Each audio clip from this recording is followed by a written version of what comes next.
네, 반갑습니다. 베어링 커버 모델링을 잘 해보셨나요? 오늘은 베어링 커버 2D 도면 작성 전에 2D 도면 작성 순서에 대해서 한번 얘기해 보려고 그래요. 이것도 어떻게 보면 이 순서를 잘 지켜주면, 제가 항상 그러잖아요. 인벤터도 모델링 할 때도 그 작업 순서가 있잖아요.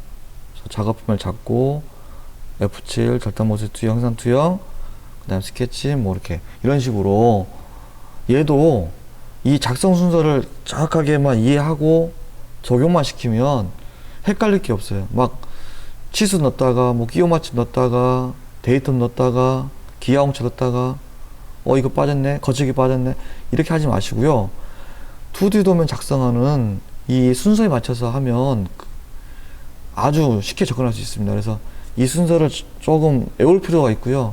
물론 도면을 많이 그려보면, 도면을 작성하다 보면 자연스럽게 몸이 배는데, 그게 안 되면 막 가장 어려워하죠. 치수를 넣고 하는 부분이 가장 힘들어 합니다. 그래서 아까 어떤 치수를 넣느냐에 되는 부분은 모델링한 치수를 넣으면 된다 말씀드렸고, 오늘은 이 순서에 따라서 최종 거칠기, 데이터맨 기하홍채까지 넣는 것까지 순서에 대해서 한번 다뤄보도록 하겠습니다. 죄송합니다. 자, 첫 번째는 부품 제작 방법을 선택해야 돼요. 부품 제작 방법이라는 것은 그 부품을 주조할 건지 가공할 건지죠. 그래서 주조를 하겠다 그러면 거칠기는 제거 가공하지 않는다는 기호로 시작을 합니다. 이 기호는 일반 주소가 있고 개별 주소가 있는데, 일반 주소는 뭐 가공부 뭐 하면서 뭐 도시되고 지시 없는 못되기는 뭐 이런 부분은 일반 주소예요. 이 일반 주소는 부품에 대한 모든 부분들, 가공에 대한 모든 부분을 나타내는 부분이죠. 일반적인 내용을 기술한 거지만, 개별 주소는 부품 하나하나에 대한 어떤 가공 방법을 해놓은 거잖아요. 그래서 이 가공 방법을 뭘 할 것인지 일단 정해야 돼요. 그리고 나서 부품 재질 선택해야 되죠. 근데 부품 재질 선택할 때 보시면 동력전환치 부품 재료표를 보게 되면 자, 보시면 이와 같죠. 본체 하우징은 GC250 회주처를 씁니다. 일반 동력전환치, 편심 구동단치 이런 것들은 무조건 GC250 쓰면 돼요. 과제가 나오면. 그 다음에 외면 명예해석 도장, 그죠? 이렇게 하죠. 안쪽은 뭐 파크라인 처리한다든지 내부 외장하고 하죠. 그래서 회주처품을 쓰고요.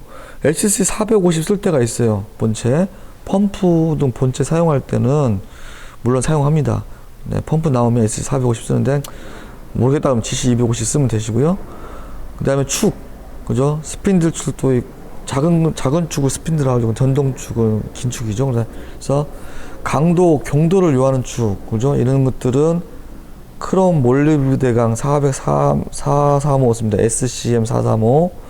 그 다음에 주로 동력 전달치 사용하는 것은 SM 4515C 기계 구조용 탄소 강을 쓰는데요. 45C 탄소 함유량이죠. 20 이상 되는 것들은 열 처리할 수 있습니다. 열 처리 가능한 것을 사용하기 때문에 SM 45C를 써야 돼요. 그래서 기계용 탄소강을 쓰고요. 스퍼기어 스프로깃 같은 경우는 크롬 몰리브데 435.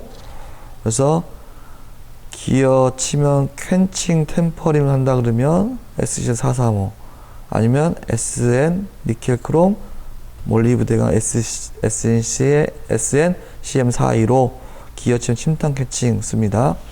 그 다음에 탄소 주광 같은 경우는 SC480을 써요. 스퍼기어 암이 있는, 우리 지금 조립도에 나와 있는 암 같은 경우는 주조 후에 주조를 하기 때문에 치매 열차해야 하기 때문에, 그죠? 탄소 주광 부품을 씁니다. SC480. 그 다음에 V벨트 풀리는 GC250, 커버 GC250 쓰죠. 베어링 BC는 지금 저희는 동력단지 보시면 조립도에 나타나지 않기 때문에 나와 있지 않지만 이걸 사용합니다. 그래서 주로 많이 사용한 것들을 표시해 놨어요. 그래서 스포기어는 뭐 3개 중인데 2개만 기억하십시오. SC480, SC435. 모르면 무조건 GC250 주조다. 가공이다. SM45C. 스포기어다. SCM435. 주조다. SC480. 나머지 GC250. 이렇게만 해보십시오. 그 다음에 지그인데 요거는 이대로 보십시오. 다 베이스 SM45C 쓰죠. 그죠? 왜냐하면 지그품들은 제품들은 다 가공이잖아요. 가공은 다 SM45C예요. 네. 그 다음에 SCM430 베이스나 고정조 이런 것들 빼고는 나머지는 SCM430 그죠? 나머지 그 다음에 축같이 SM45C 쓴다 라고 생각하시면 돼요. 그래서 지그나 이런 것들은 재료 쓰기는 쉽지만 일단은 동영상이 또 어렵지 않아요. 그래서 GC250, SCM435, SC480, GC250만 외우면 됩니다. 아니죠. 생각해보죠. GC250, SCM435, SM45C, SC480. 4개잖아요. 그죠? 그러니까 어렵지 않으니까 그 4개를 잘 선정하시면 됩니다. 자, 1번 제작 방법 됐습니다. 그 다음에 이제 중요하죠. 자, 2D 도면 작성 이제부터 중요하죠. 가공 반향을 고려한 전면도를 선정하는데 또 다시 말해 또 부품을 가장 잘 나타내는 부분을 전면도로 선정합니다. 그 다음 어떻게 해요? 필요한 면도를 선정해서 평면도, 자구조, 전면도를 넣어가지고 필요한 것만 넣으면 되죠. 그리고 부품을 어떻게 단면할지를 결정해야 돼. 이걸 전단할 건지, 반단할 건지, 그 다음에 부분 단면할 건지, 조합 단면할 건지, 계단 단면할 건지를 해야 돼요. 왜 단면을 하냐? 수문선을 효과적으로 제거해서 부품의 모양을, 시표를 용이하게 하기 위함입니다. 그래서 수문선을 많이 하게 되면 부품의 이 모양의 형상을 잘 뚜렷하게 나타나지 않기 때문에 단면을 합니다.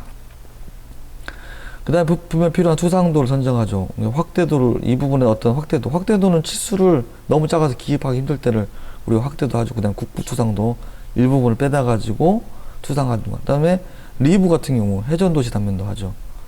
그 다음에 7번째 치수 기입 원칙이다. 치수를 기입합니다. 치수 기입하는데 정면도 집중해서 하죠. 그래서 우측 아래로 합니다. 그것이 기본 원칙이고요. 안 되면 좌측 다 하죠. 하지만 원칙은 그렇다 이거예요. 그 다음에 전체 길이, 높이, 폭은 꼭 기입을 해야 돼요. 그죠? 규격품에 들어간 부분은 꼭 케이스 규격에 맞게 기입해야 됩니다. 오일, 실, 베어링, 육각홈, 부치, 볼트, 키, 또 뭐예요? 베어링. 다 했네요. 다 했습니다. 그리고 8번째는 거치기 넣죠. 그다음 해당 부품과 결합되는 부품과 규격품이 끼워지는 접촉되는 부분, 거치기 나중에 전에 설명했어요. 거치기 넣으시면 되고, 9번째 거치기 다 넣었다. 그러면 끼워 맞춤 넣어요. 끼워 맞춤 뭐예요? H로 시작하는 거 있잖아요. 그죠? 그게 기본 끼워 맞춤이고, 이 기호로 표시하지 않을 수도 있죠. 최대와 최소 치수, 또는 한계 치수, 대칭 치수, 이렇게 해가지고 넣어주는 부분, 이 공차는요, 무조건 부품과 부품이 결합되고 접촉된다고 생각되는 부분만 넣으면 되고, 결국은 끼워 맞춤이 있는 부분에 기하 공치가 들어갑니다. 그래서 데이터 기준이죠. 기준과 넣고, 그래서 한 개의 부품당 보통 데이터 하나, 그 다음에 기하 공치 2개 정도만 넣어주면 되고요. 그 다음에 아까 잠깐 설명했지만 각종 공차, 중심거리 허용차, 일반 조립공차 부분도 넣어주시고, 그 다음에 모델이 끝났습니다. 개별 주소를 정리를 해야죠. 일반 주소 정리를 해주고 도면 배치합니다. 12, 13번 부분은 추후에 본체 마지막으로 제일 나중에 저희가 본체를 다룰 겁니다. 그래서 그 부분에 일반 주소 정리도 하고 도면 배치해서 개별 주소 넣는 것까지 하겠습니다. 그래서 그 부분 나중에 좀 참고해 주시면 될 것 같고, 그래서 11번까지는 순서대로 작성하는 것들을 해야 될 것 같아요. 자, 그러면은 될 것 같습니다. 그래서 11강 우리가 뭐죠? 베어링 커버 2D 도면 작성하기 전에 한번 2D 도면 작성 순서에 대해서 다뤄봤습니다. 이 순서 꼭 지켜가지고 하시면 2D 도면 작성하는 거 어렵지 않습니다. 되게 어렵다 생각하지만 어렵지 않아요. 이 순서를 안 지키고 하다 보니까 복잡하고 어려운 것 뿐이에요. 꼭 지켜서 다음 시간에 해보도록 하겠습니다. 수고하셨습니다.